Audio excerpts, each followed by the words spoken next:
Hello guys, hello and नमस्कार, जय हिंद, सत श्री अकाल। कैसे हैं आप सभी? कैसे चली पढ़ाई लिखाई? एकदम बेहतरीन मजे में कि नहीं? तो कल 4 मार्च और हम सभी के लिए बहुत बड़ा दिन है, क्योंकि साल भर हमने कितनी मेहनत की है वो बताने का केवल हमारे पास है 3 घंटे 4 मार्च को।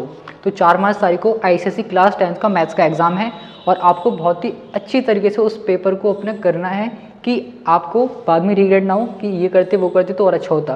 तो आपको बिल्कुल अच्छी तरीके से अपना पेपर देना है।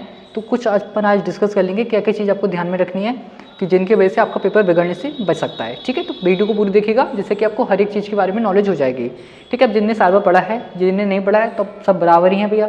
तुमने नहीं पढ़ा तो कोई बात नहीं, पढ़ लिया है तो अच्छी बात है। ठीक है, तो परेशान मत होना, अच्छे से देना। तो कुछ अपन देखते हैं क्या क्या चीज़ अपन को ध्यान में रखनी है।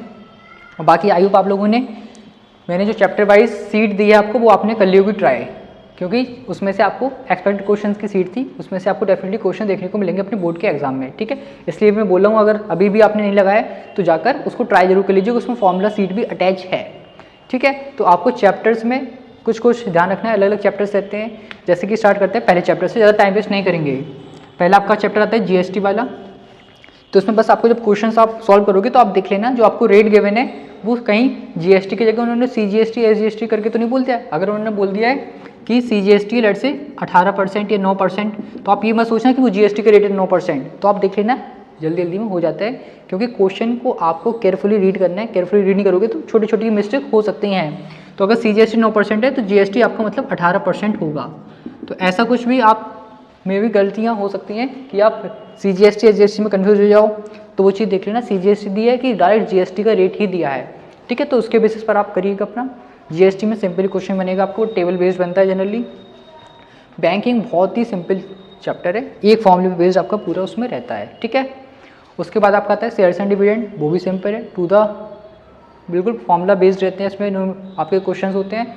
लीनियर इनइक्वेशन वाला जो आपका चैप्टर है उसमें बस ध्यान रखिएगा क्या कि आपको लीनियर इनइक्वेशन वाला जो चैप्टर है उसमें आपको ध्यान रखना है कि देख लेना वो आपको एक्स किससे बिलोंग कर रहा है, इंटीजर से, नेचुरल नंबर से, होल नंबर से, क्योंकि नंबर लाइन पर आपको में भी गलतियां देखने को मिल सकती हैं।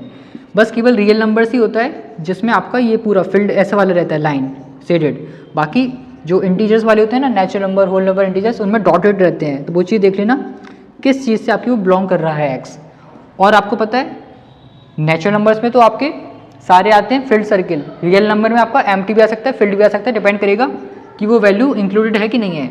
ये बोले एक्स वैल्यू 2 से बड़ी, तो ये 2 पर आप एम्प्टी लगाओगे, अगर इक्वल लगा है तो फील्ड कर दोगे उसको। ठीक है, देख लेना साइन भी देख लेना इक्वल का है कि नहीं है साथ में।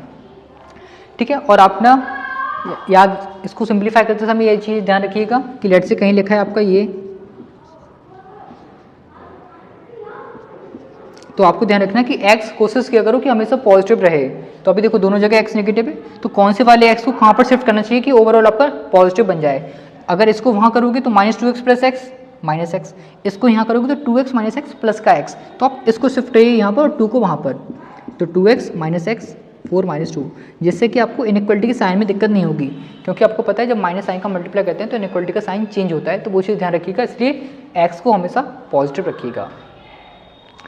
इसके बाद फिर आपके और चैप्टर्स हैं, जैसे कि रेशियो प्रोपोर्शंस में आपका component dividend pay definitely question देखने को मिलता है, अच्छे से देख लेना। फॉर्म जो सीट है उसमें बेहतरीन क्वेश्चन दिया है आपका, उसको प्रैक्टिस कर लीजिएगा। ठीक है, सीएनडी पे बेस्ड। रिमाइंडर फैक्टर थ्योरम पे आपका आता है वो फैक्टराइज वाला, फैक्टराइज करना पड़ता है, तो फैक्टराइज वाले में ध्यान रखिएगा। ठीक है, और अपना जो कॉर्डिक इक्वेशन है, कॉर्डिक इक्वेशन में ध्यान रखना जब भी वो आता है ना, हमें रूट निकालना है 2 डेसिमल फिगर्स या 2 सिग्निफिकेंट फिगर्स, पूरा कॉन्सेप्ट अभी देख लेते हैं। आपको या तो डेसिमल प्लेस में पूछते हैं या फिर सिग्निफिकेंट फिगर्स में पूछते हैं, तो जल्दी से दोनों का सिस्टम समझ लेते हैं। डेसिमल प्लेस का मतलब क्या होता है और सिग्निफिकेंट फिगर्स का। लेट से एक नंबर दिया 1.253, ठीक है, आपसे बोल रहे हैं कि 2 डेसिमल प्लेस तक आंसर दीजिए। तो 2 डेसिमल प्लेस का मतलब क्या हुआ कि डेसिमल के बाद 2 डिजिट तक में आंसर चाहिए, तो 1 तो आएगा ही आएगा और 2 भी आएगा। अब बस डिपेंड होता है कि ये 5 आएगा कि इसकी जगह दूसरा नंबर आएगा।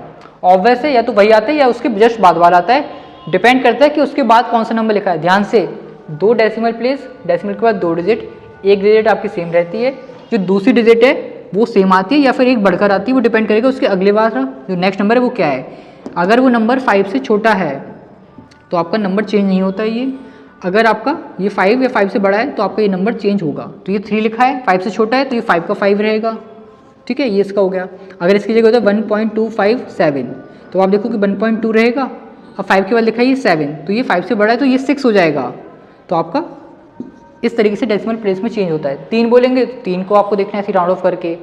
अब सिग्निफिकेंट फिगर्स क्या होता है, जिसमें हमें टोटल डिजिट्स को काउंट करके बताना है आंसर। इसी की अगर हम बात करें 1.253 बोल रहे हैं 3 सिग्निफिकेंट फिगर्स में आंसर बताइए। 3 सिग्निफिकेंट फिगर्स का मतलब क्या होता है कि स्टार्टिंग से आपको डिजिट्स को काउंट करना है। तो 1 2, अब 3 के लिए वही चेक करेंगे इसको राउंड ऑफ करना है कि नहीं। तो ये 3 है तो बस राउंड ऑफ कर लेना आप, तो हो जाएगा 5 क्योंकि छोटा है 5 से। 3 सिग्निफिकेंट फिगर्स और वैसे 2 डेसिमल प्लेस।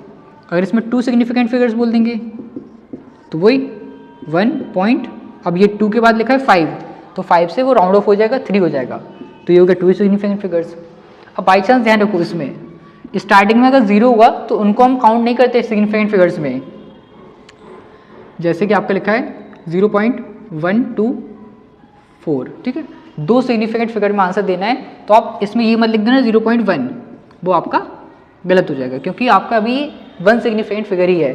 अगर स्टार्टिंग में 0 है तो वो काउंट नहीं होता है, तो आपको 2 डिजिट तक आंसर देना है 0 के बाद। तो 0.1 और फिर 2 के बाद लिखा है 4 तो 2 का 2 ही रहेगा, ये होगा आपका सही आंसर। सिग्निफिकेंट फिगर में स्टार्टिंग में अगर 0 है तो वो काउंट नहीं होगा, बीच वाले 0 सारे काउंट हो सकते हैं। जैसे कि सर 1.024 लिखा है तो इसमें 2 सिग्निफिकेंट फिगर आपका 1.0, ठीक है, हो जाएगा ये क्योंकि 1 के बाद है। अगर पहले तो काउंट नहीं होगा, बाद वाला काउंट हो जाता है, ठीक है। ध्यान रखिएगा सिग्निफिकेंट फिगर्स और डेसिमल प्लेसेस में क्या फ़र्क होता है और किस तरीके से हम आंसर अपना राउंड ऑफ करके देते हैं। अब इसमें वो रूट निकालने का होता है तो उसकी हम एक ट्रिक बता देते हैं आपको, ध्यान रखिएगा ट्रिक। लेट से आपको इसको इरेज करते हैं, स्क्रीनशॉट लेना है क्या, कुछ लेना तो ले लो जल्दी से, हटा देते हैं इसको। फिर हम ले लिया स्क्रीनशॉट, चलिए इसको हटा देते हैं जल्दी से।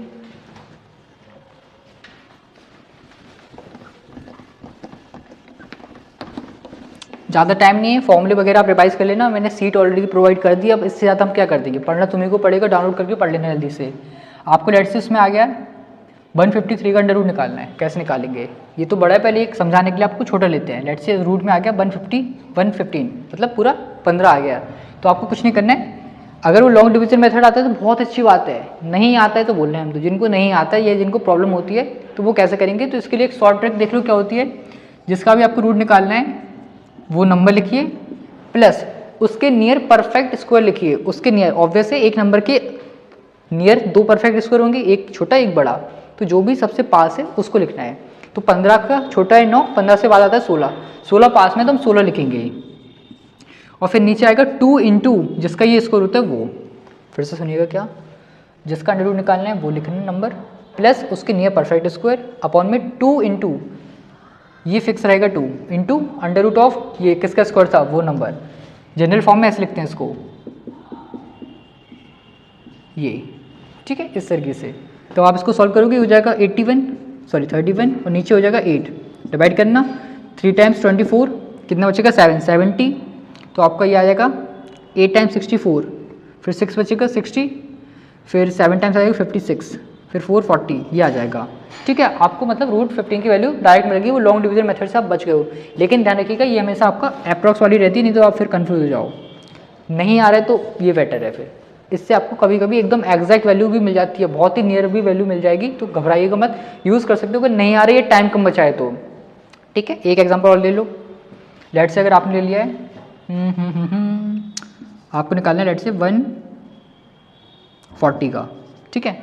तो क्या 140 प्लस इसके लिए परफेक्ट स्क्वायर 144 होता है 12 का स्क्वायर, और क्यूब याद कर लेना, कम से कम 25 तक के स्क्वायर और 10 तक के क्यूब सीट में दिए हैं, कर लेना बेटा, कर लो।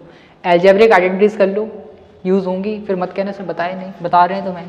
और अपॉन में 2 इंटू 12 आ जाएगा, है ना, 12 ही आएगा। तो ऊपर हो जाएगा कितना 284 अपॉन में 24, रिड्यूस करो, 4 से जा रहा है पहले तो 71, 4 से जा रहा है 6, फिर डिवाइड कर दो 1, फिर 1 11, 1 पॉइंट 5 50, 8 48, 2 20, 3 2 20 3, तो ये आपका ही चलता जाएगा। तो इस तरीके से आप कितने विद इन सेकेंड्स में निकाल लो कि विद इन सेकेंड्स में। लॉन्ग डिवीजन मेथड अच्छी बात है, आता है, नहीं आता है तो बोलना है भैया, आता है तो नो रिस्क, ओनली वही यूज़ करिएगा, ठीक है। नहीं आता है तो आप ऐसे यूज़ कर सकते हो, ठीक है। देख लो अच्छे से एक बार स्क्रीनशॉट ले लो इसका, अप्रॉक्स वैल्यूज रहती हैं ये, ले ली स्क्रीनशॉट। ठीक है, अब इसके बाद ये आपका हो गया क्वाड्रेटिक इक्वेशन में काम, क्वाड्रेटिक इक्वेशन का काम चल जाएगा, राउंड ऑफ भी हो गया और ये आपका अंडर रूट कैसे निकालते हैं वो चीज़ भी हो गई है। अब आपको क्या ध्यान रखना है, इसके बाद आता है आपका प्रॉब्लम बेस्ड वाला आता है। तो प्रॉब्लम बेस्ड में सबसे इंपॉर्टेंट काम क्या है आपका, कि आपको इक्वेशन बनाना आना चाहिए। तो उसमें ध्यान क्या रखना है आपको कि ये देख लेना कि उसमें ये गिवन है कि स्पीड मोर है, लेस है, 5 years एगो है, आफ्टर है, क्या है। तो उस चीज़ से भी काफ़ी इफेक्ट पड़ता है। कैसे सर, समझते हैं। एज वाले में क्या बोलते हैं जनरली, ऐसे लेट से n years एगो बोल सकते हैं, बिफोर बोल सकते हैं। इसका मतलब होता है भैया पहले, इतने साल पहले। अगर बोलें n years हैंस आफ्टर तो मतलब बाद। तो इस केस में माइनस किया जाता है, अगर आपने x एज लेट की तो x माइनस एन हो जाएगा, इसमें बाद के लिए x प्लस एन हो जाता है, ध्यान रखिएगा। और दोनों की होती है, चाहे वो फादर सन हो, मदर फादर हो, मदर डॉटर हो, जो भी हो, सबके में दोनों में चेंज होंगे आपके, याद रखिएगा। स्पीड में बोलते हैं मोर, टाइम में बोलते हैं मोर या फिर लेस। तो मोर में आपका प्लस होता है, लेस में आपका माइनस होता है, यह चीज़ ध्यान रखिएगा। ठीक है, और आपके बाद मैट्रिक्स का तो ठीक है हो जाएगा, रिमाइंडर फैक्टर थ्योरम आप ध्यान रखिएगा, रेशियो प्रोपोर्शन हो जाएगा। अर्थमेटिक प्रोग्रेशन के आपके ज़्यादा क्वेश्चन आएंगे, जीबी का एक ही आएगा जनरली। ठीक है, अर्थमेटिक में ज्योमेट्रिक हो जाएगा। इक्वेशन ऑफ लाइन रिफ्लेक्शंस वाला चैप्टर इंपॉर्टेंट है, एक क्वेश्चन आता है आपका जनरली 5 नंबर का। और आपका इक्वेशन ऑफ लाइंस देख लेना अच्छे से, सारे फॉर्मूले ध्यान रखना पूरा, distance formula, section formula, mid point formula, centroid का। ठीक है, उसके बाद ट्रिग्नोमेट्री में भी टेबल याद रखिएगा। और ये ध्यान रखना कि जितने भी आपके प्रूविंग वाले क्वेश्चंस होते हैं ना, प्रूविंग वाले में अच्छी बात क्या रहती है कि आपको आंसर पता रहता है। बाकी जो क्वेश्चंस होते हैं उनमें हमें आंसर की नॉलेज नहीं होती, सर आंसर यही है कि नहीं है, लेकिन प्रूविंग में अच्छी बात है कि आपको आंसर पता है। अब बाई चांस क्या है कि आपने 3-4 स्टेप कर दिए हैं, अब सर यहाँ का एक स्टेप भूल गए हो आप जो फाइनल है, या फिर 1-2 स्टेप भूल गए हो जो कि नहीं आ रहे हैं, तो आप यही कर सकते हो। ये मत करना कि वहीं पर छोड़कर बस अगला क्वेश्चन, नहीं। तो आप ये करिएगा कि इसके बाद लेट से आपको स्टेप नहीं आ रहा है तो आप लास्ट में जो प्रूविंग वाला पार्ट है वही लिख देना, और लिख देना हैंस प्रूव्ड। होता है ऐसा, होता है अक्सर ऐसा देखा गया है कि ऐसा करने से कभी कभी एग्जामिनर आपका एक पॉइंट नोटिस नहीं करता है, वो आपको मार्क्स दे देता है, तो आपको फ़ायदा ही है। छोड़ोगे तो ऑब्वियसली वो समझ जाएगा आपने पूरा नहीं किया है। तो आप 5-6 स्टेप लिख के वो वाला, 1-2 स्टेप आ रहे हैं तो 2-3 स्टेप उसी में प्रॉपर्टी दूसरी यूज़ करते जाओ, और फिर लास्ट में हैंड्स प्रूव करके काम चलाओ अपना। ठीक है, तो आपको वहाँ से थोड़ा फायदा हो सकता है, अदरवाइज छोड़ दोगे।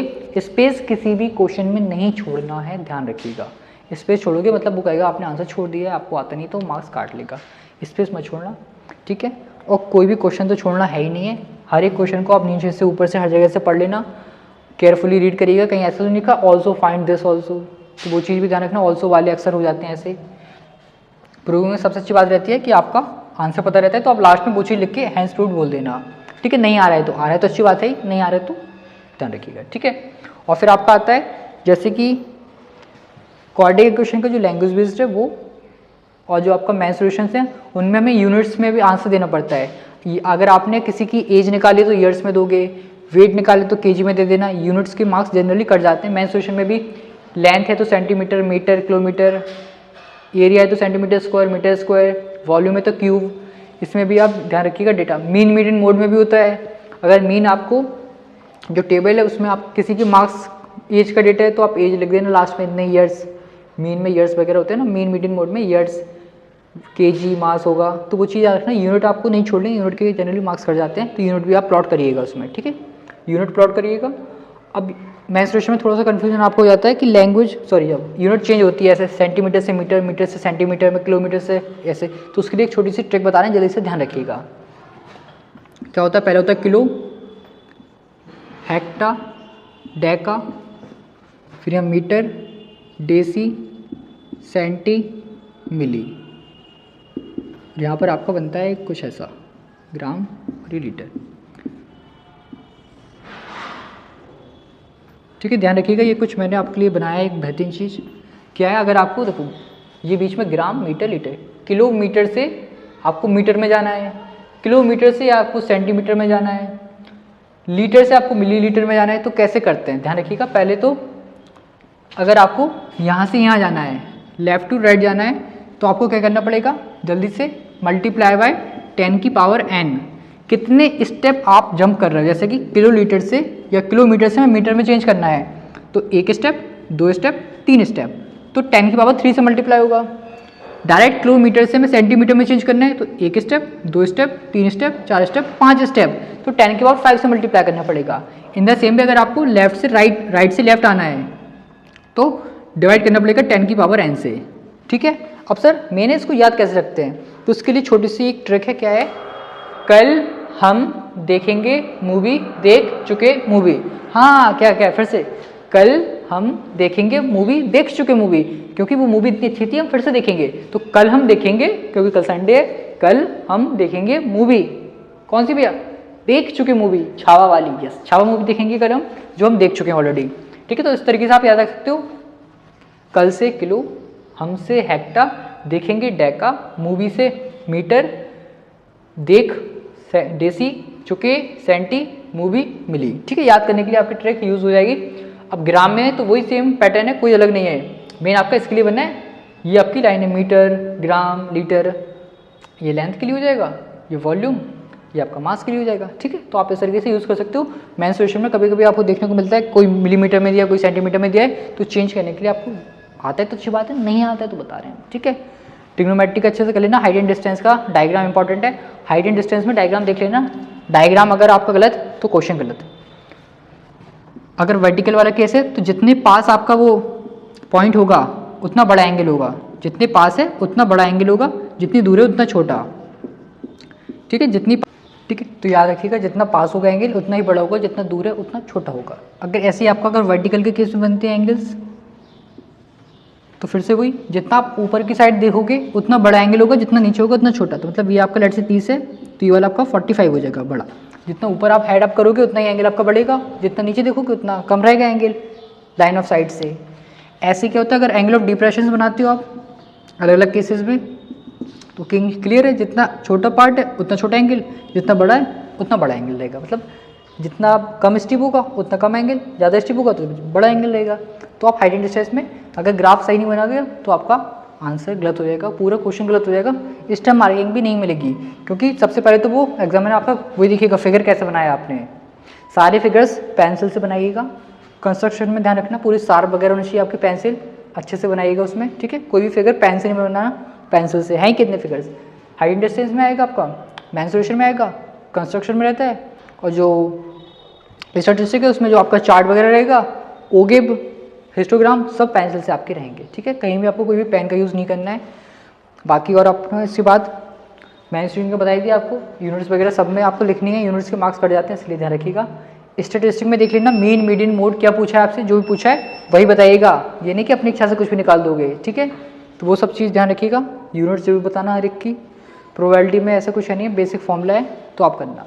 ध्यान रखना कोई भी क्वेश्चन छूटने नहीं पाए, सबको आपको एटलीस्ट अटैम्प्ट तो करना ही है। छोड़ोगे तो सीधे मार्क्स कट जाएंगे, अटैम्प्ट करोगे तो कुछ ना कुछ तो मिलेगा। फॉर्मूला भी अगर आपने लिख दिया ना, मार्क्स मिलते हैं उसके भी। ठीक है, तो कुछ तो आप कर ही दोगे, छोड़ना बिल्कुल नहीं है। स्टार्टिंग की जो 15 मिनट्स है उनमें आप MCQs देख लेना, आ जाए उनको मार्क कर लेना छोटे छोटे पेंसिल से, और फिर उसके बाद पहले वो क्वेश्चंस को अटैम्प्ट करिएगा जो आपको अच्छे से आते हैं, जिन पर आप पूरे 100% श्योर हो, उनको पहले करिएगा सॉल्व। नंबरिंग अच्छे से लिखना, 4th क्वेश्चन का B पार्ट, 6th का A पार्ट, 10th का C पार्ट, वो सब अच्छे से करिएगा नंबरिंग, जिससे कि आपको और एग्जामिनर को दिक्कत नहीं हो। आपको हो जाएगी, चल जाएगी, एग्जामिनर को दिक्कत नहीं होनी चाहिए, उसको क्लियरिटी रहनी चाहिए कि आपने कौन सा क्वेश्चन का पार्ट किया है। और ये मत करना कि 4th का A यहाँ कर दिया और 4th का B अगले पेज पे या 2-3 पेज छोड़कर, एक ही बार में पूरे एक क्वेश्चन कम से कम आप अटेम्प्ट करना। हो सके तो सेक्शन वाइज करिएगा, वैसे क्वेश्चन चल जाएगा कि आप क्वेश्चन ऐसे एक आप कर लेना, सेक्शन B में ऊपर नीचे चल जाएंगे, तो सेक्शन A करोगे पूरा करना उसका, क्वेश्चन 1, क्वेश्चन 2, क्वेश्चन 3। ठीक है, दो चीज़ ध्यान रखिएगा। और सेक्शन B में ऐसे क्वेश्चन 5 कर लिया, फिर 8 कर लिया, फिर 9, वो चल जाएगा, वो मैटर नहीं है। बस कम से कम सेक्शन वाइज तो आप कर ही लेना, वो चीज़ ध्यान रखिएगा। ठीक है, टाइम वेस्ट बिल्कुल मत करना। चेक जरूर करिएगा लास्ट में, चेक करने से स्लीव मिस्टेक्स आपको मिलेंगी, डेफिनेटली मिलेंगी। अगर आप चेक नहीं करोगे तो एक आध तो स्लीव मिस्टेक छूट ही जाती है, आप मानिए या मत मानिए इस बात को, छूट जाती है एक आध स्लीव मिस्टेक। ठीक है, उस चीज़ का ध्यान रखिएगा। और आपका स्लीव मिस्टेक कैलकुलेशन अच्छे से करना, कभी कभार हो जाता है, जल्दी जल्दी में क्वेश्चन आप रीड करते हो तो प्लस लिखा है तो -14 लिखा है तो 4 कर देते हो, तो क्वेश्चन को केयरफुली रीड करिएगा, जिससे कि आपकी गलती होने के चांसेस बच जाएंगे। क्योंकि क्वेश्चन गलत रीड किया, गलत लिखोगे, गलत करोगे, आंसर सही नहीं आएगा, फिर आप कहोगे सर आपने बताया नहीं। हमने बताया था क्वेश्चन को अच्छे से रीड करना, जिसकी वजह से वो क्वेश्चन भी बच जाएगा गलत होने से, और उसकी वजह से जो प्रेशर बनेगा आपके माइंड में वो भी आराम से कूल डाउन हो जाएगा, रिलीज हो जाएगा। नहीं तो उस प्रेशर की वजह से आगे क्वेश्चन भी आपके गलत हो सकते हैं। तो ध्यान रखिएगा, एकदम स्ट्रेस नहीं लेना, शांति से पेपर करिएगा। पेपर सिंपल आएगा, परेशान मत होना, अच्छा जाएगा। अच्छे से सुबह भगवान का आशीर्वाद लेके जाना, पेरेंट्स का आशीर्वाद लेके जाना, आशीर्वाद में बहुत दम होता है, पता है ना। यस, ठीक है, चिंता मत करिएगा, अच्छा एग्जाम होगा, एकदम तसल्ली से जाइएगा। आज ही आज पढ़ लो जितना पढ़ना है, कल मत पढ़ना, ठीक है। बस फॉर्मूले वगैरह रिवाइज कर लो आप एक बार जल्दी से, सारी अलजेब्रा आइडेंटिटीज वगैरह, ठीक है, अच्छे से करिएगा। और फिर बताइए जरूर आपका एग्जाम कैसा गया, और कोई भी डाउट हो तो कमेंट कर देना, ठीक है। और मिलते हैं नेक्स्ट वीडियो में, तब तक खुश रहें, मस्त रहें, अपनी पढ़ाई में व्यस्त रहें, और सभी दोस्तों को शेयर कर दीजिएगा ये वाली वीडियो जिनका भी कल एग्जाम है, ठीक है। सभी को मेरी साइड से बहुत बहुत शुभकामनाएं, ऑल द बेस्ट, बेहतरीन करिएगा एग्जाम, डरने की बात नहीं है, ठीक है। थैंक यू, जय हिंद। बताइए जरूर एग्जाम कैसा गया है।